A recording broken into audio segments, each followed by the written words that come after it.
guy is doing great things. But here's the thing. People that know you are much more likely to work with you, especially if it's early in your career and you don't have a huge track record that they can gauge off of. Mm-hmm. Right? Yeah. And that's exactly how I got my first corporate job with NetApp. One of my clients is NetApp. And Dave Bisbisky, who's the gentleman who hired me, I trained both his sons in football technique. And I was just starting my career out. This was back in 2013. And I remember telling him, hey, Dave, I'm going to be doing some keynote speaking. Like, I'm just starting out. I'm just trying to get myself going. If you know anyone that needs a speaker, I'll do it for free, right? Like, just wanted to get going. Yeah. And I remember he said, okay, Marcus, sounds good. I'll let you know if I hear anything. 3 months later, he calls, hey, Marcus, got an opportunity for you in Chicago to work for us. It's not paid, but we will take care of you.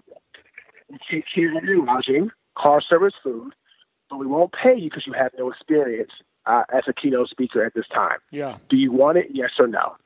And like your podcast name, I said yes. And that was the beginning of my corporate clients, because what I did was I leveraged NetApp. I got a reference letter. I got a couple of really crappy videos, so again, it's better than nothing, some photos. But the testimonial that I got from NetApp, it made other companies feel, wow, okay, nice.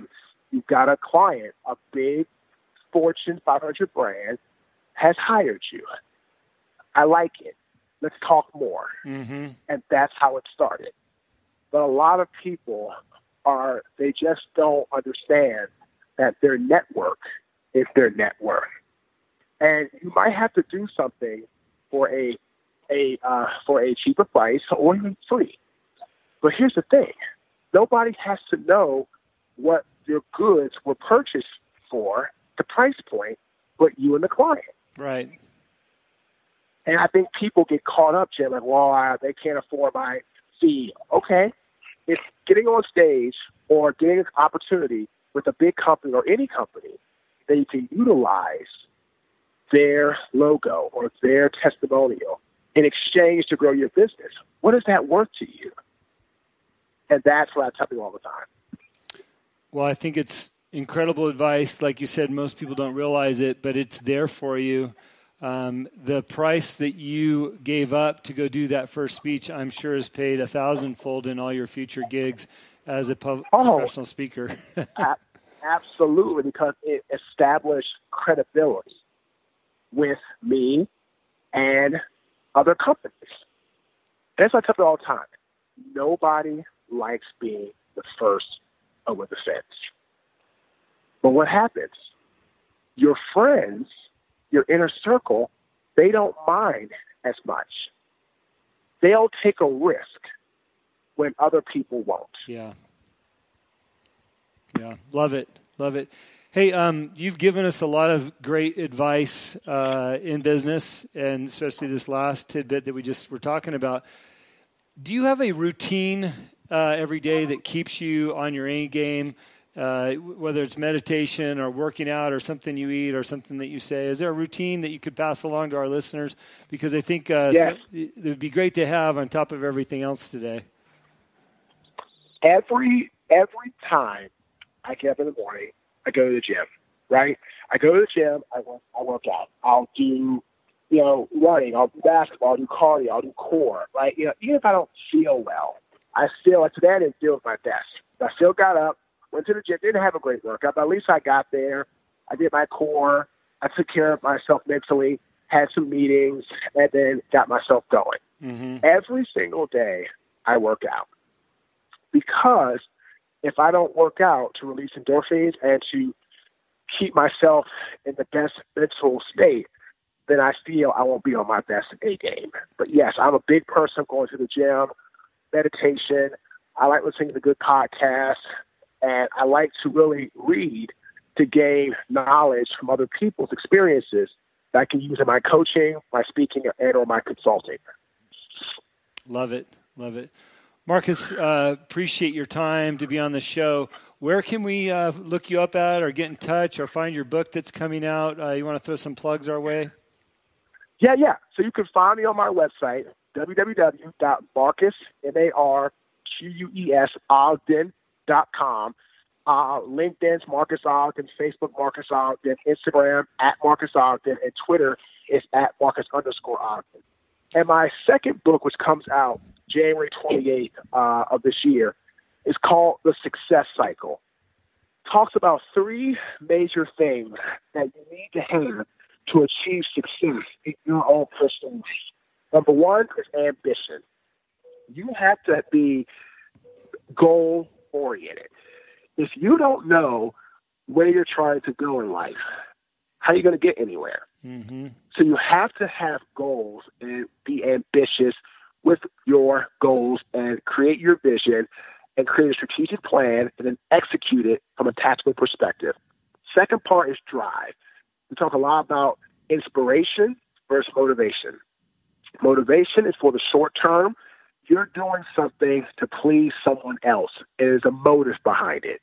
Inspiration, you're all about the long haul, creating a really strong relationship or a really strong systemic change, which will last you a lifetime. So that's drive. Mm-hmm. And then hard work it's a 9-to-5, not a 9-to-5. If you want to be great, you can't just work 9 to 5 and be done. Because if you're doing that, you're working for somebody else's greatness. And also, focus on you, not the competition. That's where people get mixed up.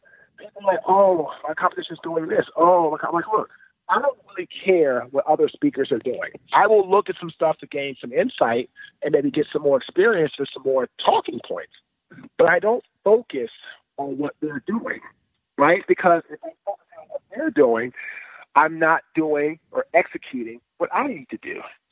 I love that point. I love that. Matter of fact, not to cut you off, but I sent somebody a picture today of a racehorse with blinders and the definition of why horses have blinders. Not to focus on what's behind you, but what the finish line is in front of you.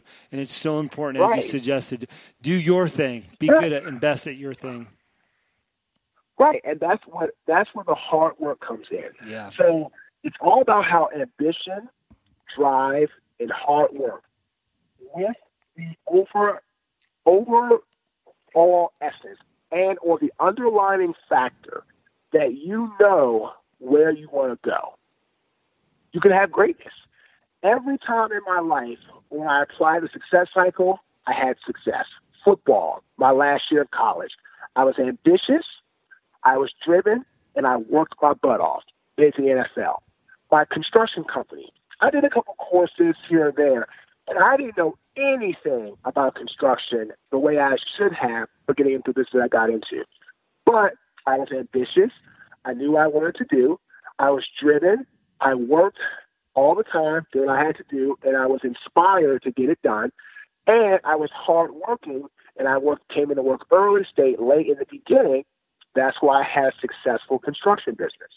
And now in my speaking, consulting, coaching, author business, like overall business here, that's exactly what we're doing now. Mm-hmm. We set goals. We are driven. We're not going to allow others to tell us or knock us off course. We're inspired to get things done. And we're hardworking. We work all the time. I've built an amazing team of people that have a shared alignment to the vision of where we're trying to go. And that's why our business is doing so well. But again, Jim, that's what it really comes down to, the success cycle. It's about ambition, drive, and hard work, all with the underlying thing that you know where you want to go.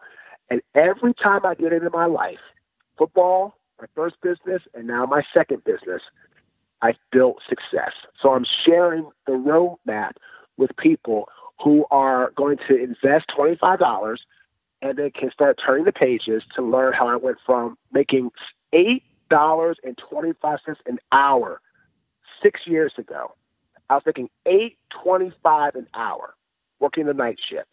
To today, I'm speaking on national stages, internationally, consulting, coaching some very successful people from major companies like PNC Bank or Home Depot. And I'm now a second author. I've written 2 books. And 6 years ago, I was making $8.25 an hour. Wow. So this book will help people get to where they want to get in life. Well, if the book contains anything that I've seen in some of your videos, I'm sure it's worth a lot more than $25 because a lifetime of change is worth more than that.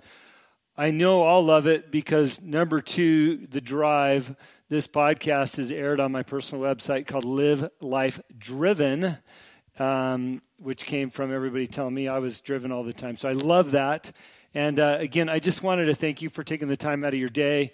I'm sure you're always hustling, and it means a lot to us to have your insight on the show and to help inspire others through your life lessons. So thank you. Thank you for having me. I really appreciate it, my friend. Yeah. Thank you for listening to today's show. It is my pleasure and honor to interview all of the guests that have been on the Answer is Yes podcast. If you have enjoyed the show, please go on iTunes and subscribe, give a rating, or simply tell a friend about the show. We also believe in the message of our guests and the positive influence of their stories. As my own mentor and coach, David Meltzer, has taught me, spend some time every day thinking and writing about the things in your own life that you have more than enough of. You will find out how blessed we really are. Please visit my website, livelifedriven.com, for the latest updates about me and what I'm doing. Plus, I post a monthly blog about the many topics on this show. This podcast can also be found there. As I learned early on in life, what you believe is what you will achieve. Thanks, Mark Victor Hansen, and thank you, and have a great week.